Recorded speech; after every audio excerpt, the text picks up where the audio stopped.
Imagine o casal perfeito, jovens, atraentes, recém-casados, morando na casa dos sonhos e sempre com uma câmera na mão para registrar cada momento de felicidade absoluta. Para o mundo exterior, eles eram de dar inveja. A mídia chegou a chamá-los de o verdadeiro casal Ken e Barbie. Mas o que ninguém desconfiava era que por trás daqueles sorrisos ensaiados escondia-se um dos pactos mais macabros da história criminal. Um caso onde o perigo não estava escondido em um beco escuro, mas sim dormindo na mesma casa ou sob o teto da casa ao lado.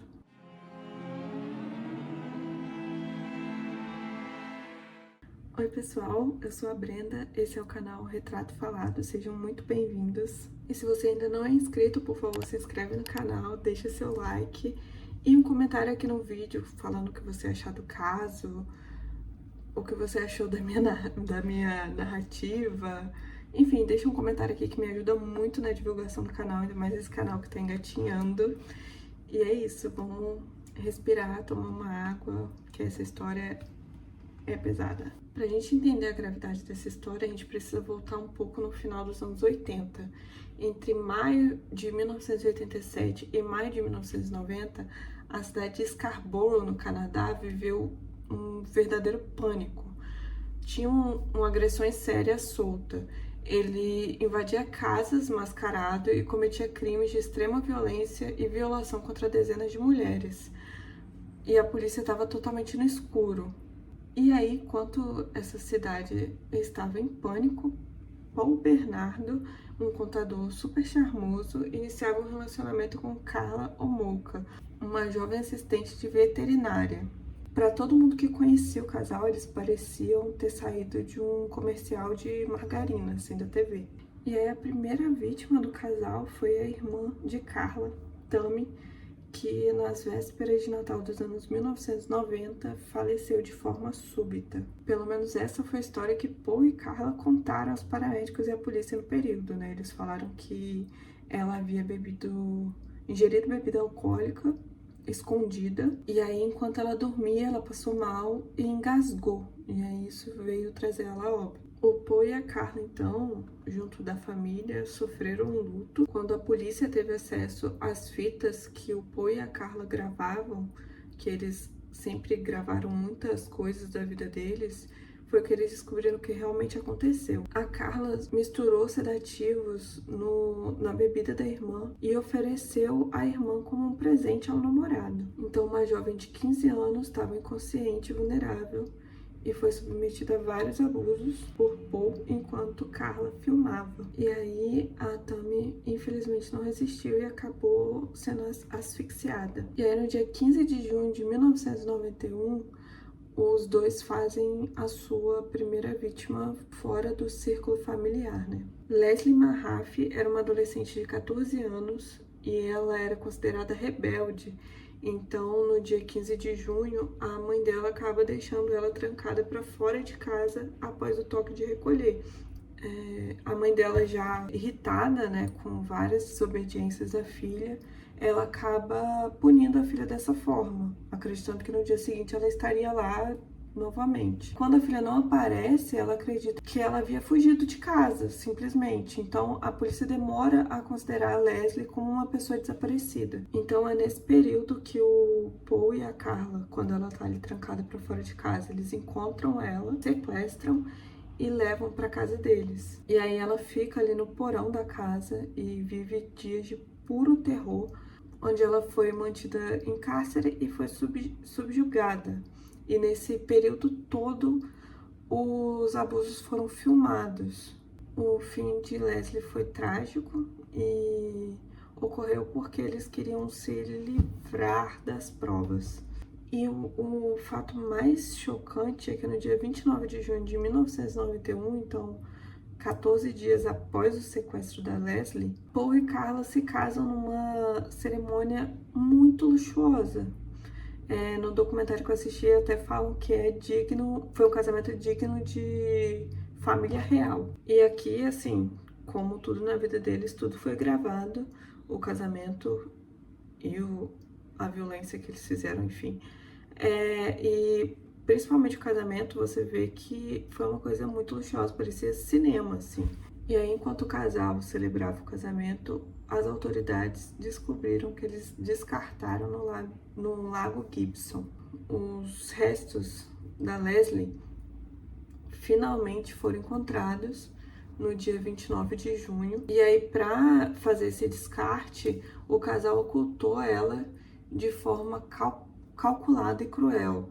Eles prenderam a ela pedaços de blocos e afundaram o material nas águas do lago. Então, enquanto a família de Leslie recebia essa notícia horrível, Paul e Carla estavam se casando e comprando uma casa linda, adotando um cachorro. Além de que, após o casamento, eles embarcaram para uma viagem de lua de mel no Havaí. E aí, quase um ano depois, em 16 de abril de 1992, numa quinta-feira antes do feriado de Páscoa, Kristen French, de 15 anos, caminhava para casa após a escola.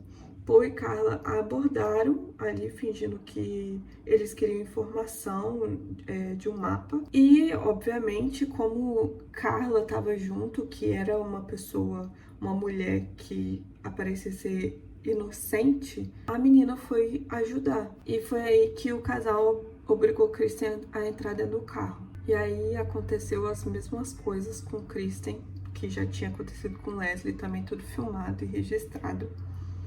E ela também perdeu a sua vida. E aí foi quando o corpo de Kristen foi encontrado, a polícia do Canadá percebeu que tinha um agressor naquela cidade e viu que tinha um padrão. E aí que a história começa a desenrolar no lado da polícia. Lembra aquele caso da cidade de Scarborough, também no Canadá, no final dos anos 80? Então, durante aquelas investigações e enquanto o Paul ainda morava lá, ele foi tido como uma pessoa suspeita. Nesse período, a polícia pediu o DNA dele, ele forneceu o DNA de forma totalmente espontânea, só que naquele período só tinha uma pessoa, um técnico qualificado no Canadá para fazer a análise do DNA. Então, durante esse período, era muito lenta essa análise, então durou 2 anos até que eles chegassem na amostra do Paul para analisar, e a polícia não teve isso como prioridade porque ele agiu tranquilamente, ele não parecia estar preocupado com a situação. E aí, nesse mesmo tempo, no dia 4 de janeiro de 93,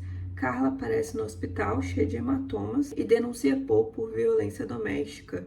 E aí ela passa a morar com os pais, ela sai da casa deles. E aí, em fevereiro, né, um mês depois, é que sai o resultado da análise de DNA e mostra que o Paul era aquele agressor em série da cidade. Então, aconteceu isso um após o outro, foi muito próximo. E aí, já percebendo que a polícia ia chegar até o marido pelos crimes que ela tinha participado também, a Carla se apresenta à polícia não como uma cúmplice de Paul, mas como uma vítima dele, como uma pessoa que foi subjugada e forçada a participar dos crimes. E aí, né, gente, ela tinha acabado de denunciar ele por violência doméstica, estava machucada, como eu disse, ela era a aparência de uma pessoa inocente, então a polícia acreditou na história dela. E aí eles sabiam que existiam aquelas fitas, porém a polícia não foi capaz de encontrar, eles procuram na casa deles durante um período extenso, mas não encontram essas fitas. E então, sem as fitas e sem muito mais provas de quem havia cometido os crimes contra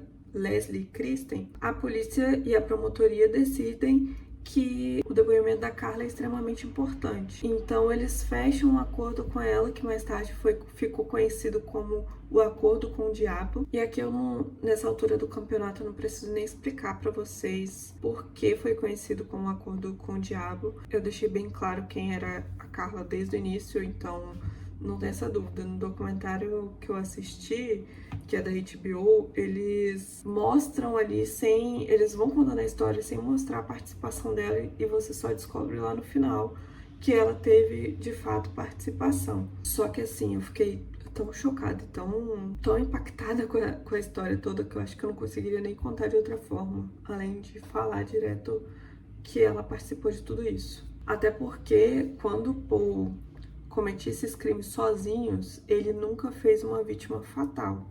As vítimas dele permaneciam vivas. Quem de fato fazia questão que as vítimas não sobrevivessem, e aí é uma opinião minha, porque isso não foi de fato comprovado, era a Carla. Enfim, como eles estavam sem as fitas, a Carla tinha que ser a testemunha perfeita. O fato dela ter denunciado ele por violência doméstica e ter toda essa história de que ela era uma vítima só favorecia ela na credibilidade como testemunha. E aí, quando eles descobrem que as fitas estavam escondidas com o advogado de defesa que estava guardando ela para o momento do julgamento para descredibilizar a Carla, essa situação fica um pouco mais complicada, porque quando elas aparecem, eles veem o que de fato aconteceu e como a Carla tinha um papel ativo nos crimes. Ela não era a vítima que ela estava falando. Ela não só era ativa, como também tomava a iniciativa. Nas fitas descobriram uma outra vítima que foi divulgada como Jane Doe. Eles não identificaram ela com o nome real. Essa vítima foi aliciada pela própria Carla, iniciativa dela, sem o pedido ou qualquer coisa do Paul. E aí a história fica bastante complicada, porque esse acordo que a promotoria fez com a Carla dava imunidade parcial a ela pelos crimes. Então ela foi condenada a 12 anos pela participação e ela não foi julgada pelos crimes que ela de fato cometeu, que eles perceberam depois que as fitas vieram ao conhecimento público. E aí em 95, quando aconteceu o julgamento de Paul, essa história já tinha grande conhecimento no Canadá inteiro, porque foi um crime extremamente bárbaro. E foi ele um dos primeiros a ter vídeo, porque não era tão comum na época. E ali no julgamento, o juiz determinou que o público e as pessoas que estavam assistindo o julgamento não teriam acesso às imagens das fitas. Então todas as telas foram viradas para o júri e as pessoas que estavam na plateia só puderam ouvir os áudios. E aí as pessoas que estavam lá presentes relatam que foram coisas horríveis, principalmente quando você só pode ouvir o que tá acontecendo, a sua mente tenta preencher a lacuna, né? Tenta imaginar o que tava no vídeo. Então muita gente fala que teve que sair da galeria e saiu chorando. Tem uma jurada que fala que ficou aterrorizada durante um bom tempo, que ela não suportava ser tocada. Teve gente que ficou com estresse pós-traumático. Então são cenas devastadoras. E aí, quando chegou o veredito, Paul foi determinado como culpado e recebeu ali a prisão perpétua e não vai ter direito à liberdade condicional. Já Carla, bem, o país ficou muito revoltado com esse acordo. Houveram abaixo-assinados com centenas de milhares de assinaturas, porém o juiz que avaliou determinou que o acordo era válido e não revogou. Ele entendeu que revogar esse acordo faria com que a palavra entre aspas, da promotoria perdesse a confiança em outros casos em que fosse necessário assinar acordos com as pessoas para serem testemunhas. Além do fato de que o Ministério Público considerou que revogar o acordo com a Carla fosse prejudicar, talvez, o caso contra Paul, principalmente por causa das falhas no início das investigações. E aí, gente, em 4 de julho de 2005, Carla é libertada da prisão. Saiu pela porta da frente e escoltada. Ela mudou de nome, adotou a identidade de Liane Tail e mais tarde se casou com Thierry, que era irmão do seu advogado de defesa, e teve 3 filhos. E aí ela se mudou um tempo para Antilhas e depois voltou para o Canadá. Foi justamente tentando fugir do holofote, do escrutínio da mídia e das pessoas como um todo. E aí em 2017, voltaram a falar sobre ela quando descobriram que ela estava trabalhando como voluntária na escola dos seus 3 filhos. Então ela estava convivendo diariamente com outras crianças. E aí no documentário tem até uma reflexão de que ela escolhe ter esses 3 filhos mesmo sabendo da própria história e sabendo que os filhos vão saber quem ela é e vão poder pesquisar e saber tudo o que ela fez. E ainda assim é uma escolha dela ter esses filhos, né? E aí falando sobre as famílias da Leslie e Kristen,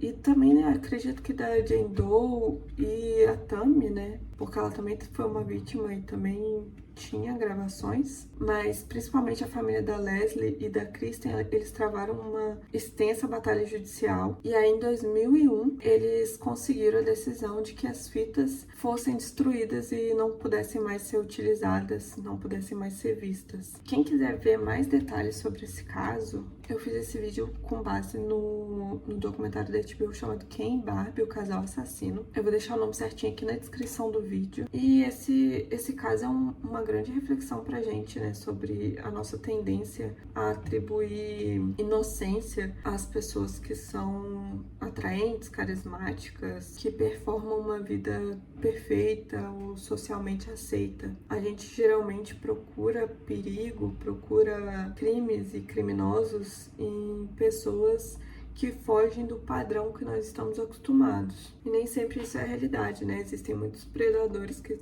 estão escondidos aí com o famoso lobo em pele de cordeiro. E quando a gente olha pra Carla é ainda pior, né? Ela usa da aparência dela de mulher frágil, simpática, bonita, relacionável, e atrai essas adolescentes e também utilizou dessa imagem dela para manipular a polícia. E é isso, gente, eu vou ficando por aqui. Não se esqueça de se inscrever no canal, deixar o seu like e um comentário que me ajuda muito, nem que seja um emojizinho. E é isso, tchau!